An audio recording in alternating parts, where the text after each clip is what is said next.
I'm tired just thinking about how difficult this cake was. I am talking about a Minecraft TNT block. Hard enough to make a square cake, that's step one. It's really hard to make a cube cake. And it's even harder to make a cube cake that is pixelated. And that's what I'm gonna do. And I wonder who's making those requests. Let's see. So every October, I make my son's birthday cake, and I must say his requests are very demanding and difficult. I think I liked it better when he was really young and I could pick. Those days are gone. I have 5 layers of square ultimate chocolate cake. They're all the same height, and I'm gonna simple syrup them. The hardest thing about building a cube, the height has to equal the length of the size in order to properly make it a cube.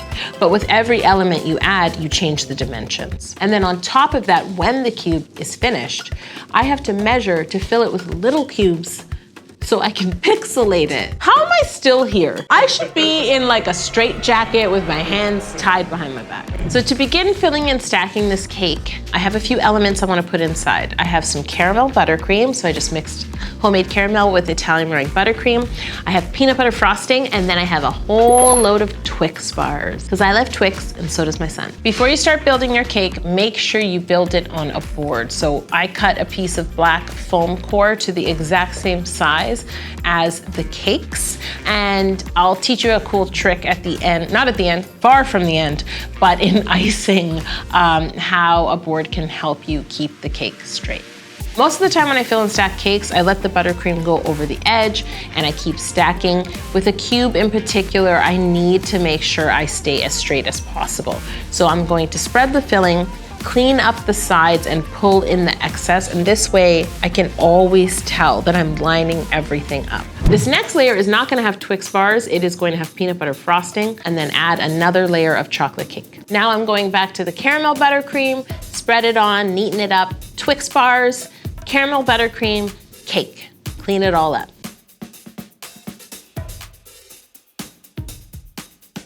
For the last layer, peanut butter frosting, final layer of cake, and clean it all up, and now I can crumb coat the cake. Crumb coat and then pop it in the fridge. And if it's warm where you are, do this cake in stages. Like do the first Twix layer, chill it, continue.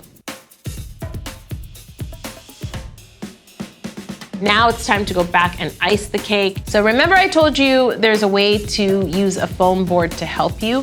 When you're icing, especially because it's now just a white block, it's hard to tell if the cake is even. So you can cut a foam board, lay it on top, and then use a bench scraper to ice the sides. And this board will be a perfect guideline to keep you in line.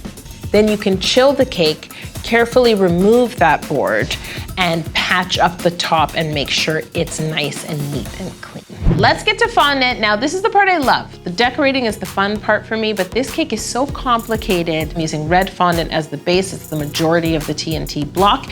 And I need to make sure to roll the slabs even, because if one side is a little thicker, I will change the dimension and it will not remain an even cube. This is giving me a headache. Yeah. I know, I'm just getting over my headache. And I'm also gonna roll out some gray fondant. I wanna roll it out as thin as I can, and a black for the center and the sort of top pixels of the TNT block. Now it's time to cut the red slabs of fondant perfectly to size. And then you can line it up on the side of your cake. We need this slab to remain even so the cube is even.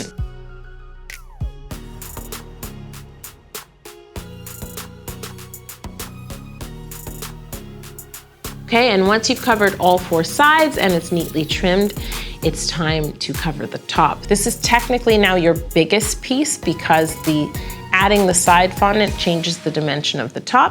Okay, ready? Yeah. Are you ready? No, clearly. Okay, so, see, I'm procrastinating even though I'm actually done. I need to divide each side and the top into an even grid to create the pixelation. You just side. You don't even have to do it. All 4 sides and the top, a complete grid. Your son better behave.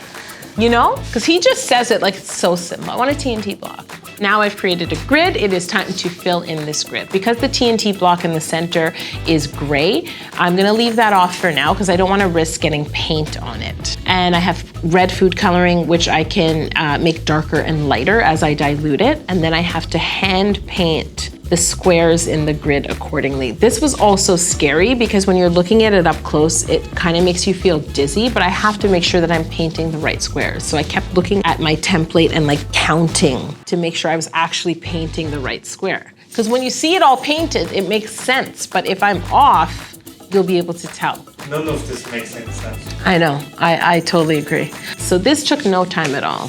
Yeah. You need to just be quiet so the footage can actually catch up. Yes, yeah. Shh, watch your paint. Once that was done, it's time to move on to the gray. At this point, your son is turning 40. Yeah. My son is now a fully grown man, and I haven't completed this cake. I take my gray sheet of fondant, and I also have to mark a grid on this.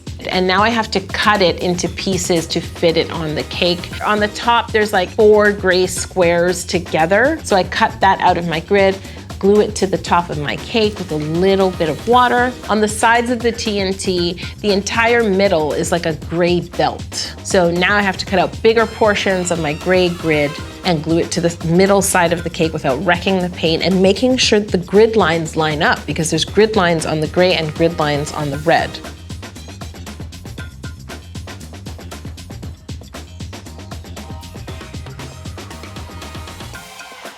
Can you summarize us what happens in Minecraft to the best of your knowledge? I have no idea. It's like virtual Lego. So you can build like worlds. He's built like roller coasters and showed it to me. And then really good gamers, like online gamers, build worlds and you can go play in their world. It's endless. There's no like real winning, in my opinion. He's since moved on from Minecraft. He's all Roblox now. So now that my gray strips or gray bands are in the middle of all 4 sides of the cake, I also have to add the letters TNT. Normally when I make letters on a cake, I use a letter cutter, but these are very blocky and have to fit within the grid. You know what I'm saying? So I had to cut them. Very specific. So I had to cut them out with the template and make sure they fit. And it's just TNT on all 4 sides.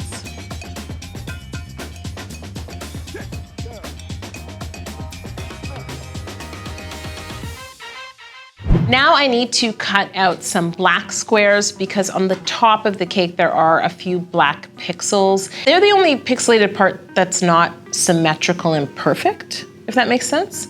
So once again, I really have to reference my template, roll out the black, make the same grid lines, and then cut it out accordingly. Some are 1 square, some are several squares, and place them on the top.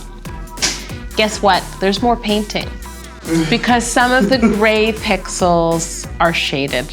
Who designed this? I don't know. Apparently it was done virtually. This was virtually impossible. I wish I stopped here. Why didn't he ask me for a square cube? Let's just end the episode here. Thanks for joining me. Next week I will make a triangle. Could you imagine a triangle? What's a 3-dimensional triangle? What do you mean? I don't know what it's called. Okay. Oh, duh. Oh, shoot. And let me tell you, the people in the restaurant like gasped when I took it out. Because I hid it, like I had them hide it in the box. And then of course I'm very protective, so I took it out and everyone was like, where did you get that? I was like, this is not for sale for anyone. It's done, it was a success. It was delicious, and I'm never making it again. It is officially retired. Yeah. It's retired.